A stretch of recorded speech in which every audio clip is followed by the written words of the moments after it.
Hello everyone, welcome to my YouTube channel or my Facebook page. তো আপনারা কেমন আছেন? আশা করি আপনারা সকলেই ভালো আছেন। তো শুরুতে আজকে বাড়িতে চলে আসি, দেন তারপরে যাই এসে ঘাসের জমিতে। তো যাইতে যাইতে একটা বিষয় আর কি লক্ষ্য করলো যে এখানে একটা মুরগিকে আর কি ধুয়ে আর কি ইন্ডিয়ায় চলে গেছে 7-8 দিন। তো অনেকটা ক্ষুধার্ত ছিল, কিন্তু খাবার দিতে পারি নাই, দুঃখজনক। অল্প সময়ের ভেতর চলে গেছিলাম। দেন আমি কালকে যদি দেখতে পাই সেগুলোকে মানে খাবার দেওয়ার চেষ্টা করব, যেহেতু এই মালিকেরই ঘাস আমি কিনেছি। তো তারপর চলে আসি আমার ঘাসের জমিতে। এখানে দেখাচ্ছিলাম কিছু কাটিং আমি পরিপক্ক হয়ে গেছে, তো এখান থেকে কিছু কাটিং সংগ্রহ করব। দেন আমার যেহেতু ঘাসের সংকট মানে মোটামুটি মানে কাটাই গেছে, তো তার কারণে হচ্ছে আমি এখান থেকে ঘাস আর কি হারভেস্ট করতে শুরু করেছি। যেখানে দেখাই যাচ্ছে আপাতত যে পরিমাণে যতটুকু লম্বা হয়েছে, দেন আরও প্রায় 8 থেকে 10 দিন আগেই কাটার উপযোগী হয়ে গেছিলো, কিন্তু আমি কাটতে পারি নাই। দেখতে পারছেন সাইডে অনেকটা পানি দেখা যায় এখনও অবধি। তবে আমার এই যে জমি, মানে এই যে জমিতে আর কি পানি দেখা যাচ্ছে, কিন্তু তার উপরের জমিতে আর কি পানি নেই। মানে মোটামুটি প্রায় 1 বিঘাতের মতন উঁচু, তার কারণে হচ্ছে সেখানে পানি নেই। তো তার কারণে আমি কেটে ফেলতেছি। দেন কাটাটার পরে আমি সেগুলোকে আর কি আটি বেঁধে আর কি নেওয়ার চেষ্টা করতেছি আপনাদেরকে দেখানোর জন্য। আমি সর্বদা মনে করি যে একা একাই ভিডিও করি এবং অনেকটা কষ্ট মানে জনকভাবেই আর কি ভিডিওগুলো ক্লিপগুলো আর কি সংগ্রহ করতে হয়। তো তারপরে হচ্ছে আমি নিজে যতটাই কষ্ট হোক না কেন আপনাদেরকে দেখানোর জন্য, মানে আপনাদের ভালোবাসা পাওয়ার জন্য, তো আমি অনেকটাই কষ্ট এক্সট্রা করতে হয়, যেগুলো আপাতত কোনো ফল দিচ্ছে না। তো যতটুকু দিচ্ছে তাতে মনে করে মোটামুটি কিছুই হয় না।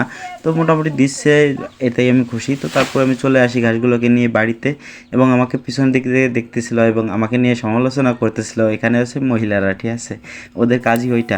তো তারপরে হচ্ছে গরুর কাছে আসি, দেখি ওরা মনে করো যে আমার এই কাটার শব্দ শুনে ডাকা শুরু করে দিচ্ছিল। এখানে হচ্ছে আমি 100x স্পিড দিয়ে আর কি ভিডিওটা মানে ঘাসগুলো কাটতেছিলাম, মনে করো যে মানে স্পিডটা বাড়াই দিচ্ছিলাম এডিটিংয়ের সময়। তো তার কারণে সে অল্প সময়ের ভেতর দেখতে পারছেন, কিন্তু আমার এই ভিডিওটা তৈরি করতে প্রায় 60 থেকে 62 মিনিট টোটাল আমার সময় লাগছিল।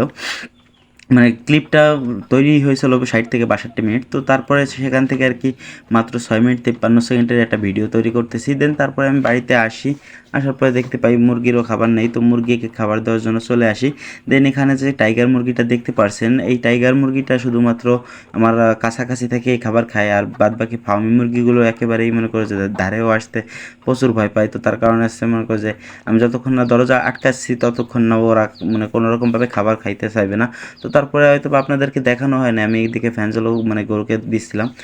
এদিকে লালটা খুব ভালো খাচ্ছিল, দেন ফিজিয়ানটাও ভালো খাচ্ছিল, কিন্তু ওই যতটুকু সময় ক্লিপ নিচ্ছিল ততটুকু সময় খাচ্ছিল না।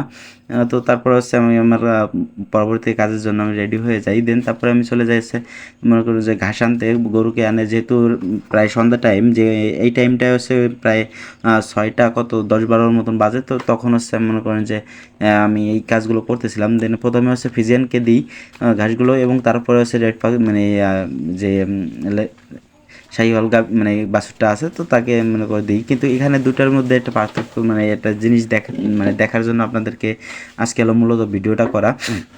আগে আপনারা দেখেছেন যে এই লালটা মনে করো যে এই কালাটার খাবারটা খেয়ে নিত, কিন্তু এখন হচ্ছে কালাটা লালটার খাবার খেয়ে নেয়। মানে এখন হচ্ছে এই বিষয়টা কেমন পর্যায়ে হয়ে গেছে, মানে যেমন মানে কুকুর তেমন মুখের একটা কথা আছে না, ওই টাইপের হয়ে গেছে। আপনারা দেখতেই পারবেন যে এই মুহূর্তে এই যে এখন হচ্ছে লালটারে আমি খাবার দিব। দেন তারপরেই হচ্ছে মনে করো ওর কাছেও মানে লালটারে একটু কমাই দিয়ে ওর কাছে দিব, যে ওর খাবারটা ও খায় নেয়। তো এখন যেহেতু ওর কাছে দিয়ে দিছি, তো তারপরে দেখেন ওই মানে কালাটা আর কি তার নিজের খাবার না খেয়ে অন্য মানে এই লালটার খাবার খাওয়ার জন্য ব্যস্ত হয়ে গেছে। তো এই হচ্ছে মূলত ভিডিও। তো তারপরে আমি মনে করো যে এই ভিডিওটা ক্লিপটা নেওয়ার পরেই আমি চলে যাই হচ্ছে আমার ফার্মি মুরগির খাঁচার কাছে, যেহেতু ওদেরকে প্রায় সন্ধ্যা হয়ে গেছে, তো লক করতে হবে, মানে অর্থাৎ তালা মারার কথা বলতেছিলাম। তো তালা টালা মাইরে আর কি নিরিবিলি মনে করো যে ফ্রেশ মানে স্নান টানও করা হয়েছিল না তখন অবধি। কিন্তু এখন যখন আমি তো রাত্রে প্রায় 12টা নাগাদ বয়স দিচ্ছি, তো তারপরে হচ্ছে আমি চলে আসি ফিরে আবার গরুর ঘরে। যেহেতু রাত্রে পরিষ্কার পরিচ্ছন্ন করে থুতে হবে, তার জন্য গোবরগুলোকে আমি ফেলাই থুচ্ছিলাম যাতে সকালবেলা কোনো কষ্ট না হয়। আমি যেহেতু সকালবেলা কোনোরকমভাবে কাজ করতে যাইতে পারি না, কারণ আমি এক জায়গায় থাকি, মানে দোকানে থাকি, আর বাড়িতে হচ্ছে গরু বছর সব কিছু থাকে। তো তারপরে হচ্ছে কয়েল কয়েল দিতেছিলাম, যেহেতু আমার মনে করো যে আমাদের বাড়িটা হচ্ছে প্রায় মনে করেন যে একটু আড়ালে, যেখানে আর কি মানে জল পানি টানি আর কি হালকা পরিমাণে আসে। তো কিংবা পুকুর আছে একটা, যেখানে মাছ টাছ কোনো কিছু চাষ হয় না, শুধু এই গোবর পানিটা যায়, সেখান থেকে মশা উৎপাদন হয়, তার মানে উৎপত্তি হয়। তো তার কারণে হচ্ছে কয়েল না দিলে ওরা মোটামুটি টিকতে পারে না, তো কয়েল দিছি। দেন তারপরে আমি আধা ঘন্টা নাকি লেট করে হচ্ছে তাদেরকে মশারিটা দেওয়ার চেষ্টা করতেছিলাম। এখানে মশারিটা এমনভাবেই দিই যেখানে মনে করো মশাটা সহজে যাতে না প্রবেশ করতে পারে, মানে প্রবেশ করতে হলে তাদের যেন যুদ্ধ করা লাগে, গুরু ঘর বানাইলা কি দিয়া দরজা জানালা কিছু নাই, এই টাইপের আর কি।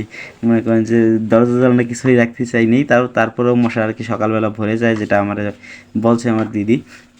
তো যতটুকু সম্ভব আমি ততটুকু আর কি ফ্রেশভাবে রাখার চেষ্টা করি। আমি বহুত কষ্ট করে ঘাসের সংকটটা কুলায় উঠছি, যেহেতু পানি ছিল ওই সময় কাটলে আমার নষ্ট হয়ে যেত, তাই কারণে আমি মানে কাটি নাই। এখন আমার ভরপুর আর কি ঘাস দিতে পারবো গরুকে, তার কারণে আজকে কোনো রকম সমস্যা হবে না। তারপরে হচ্ছে মোটামুটি আমার মশারিটা দেওয়া কমপ্লিট হয়ে যায়। তো আমি পিছনে ক্যামেরাটিতে প্রথমে হচ্ছে ইটটা দিয়ে দেখানো, মানে বোঝানোর চেষ্টা করতেছিলাম যে মানে কী দিয়ে কী করতেছি আর কি, ভাড়া দিচ্ছি, মানে ভাড়া না দিলে আর কি মোটামুটিতে সেখান থেকে মনে করো মশা চলে আসতে পারে। তো দেখেন কত সুন্দর করে আর কি মানে মশারিটা পাতাই দিছি যাতে কোনো রকমভাবে ঘরের ভিতর মশা না আসতে পারে।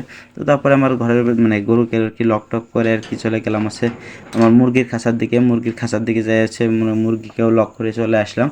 দেন তারপরে চলে যাই হচ্ছে আমার মানে কোয়েল পাখির কাছে। ওখানে আর কি দেখতে পারছেন যে একটার মাত্র ডিম পারছে, কিন্তু আসলে ওখানে একটা, আমি যখন ভিডিও ফুটেজটা নিয়েছি তখন একটা পারছে, টোটাল ওরা হচ্ছে আজকে 14টা ডিম পারছে।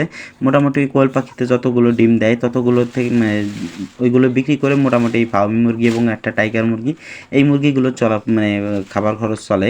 দেন আমার গরুকে আমার আলাদাভাবে খাবার মানে করে যে কিনে খাওয়াইতে হয় নিজের গাঠির টাকা দিয়ে।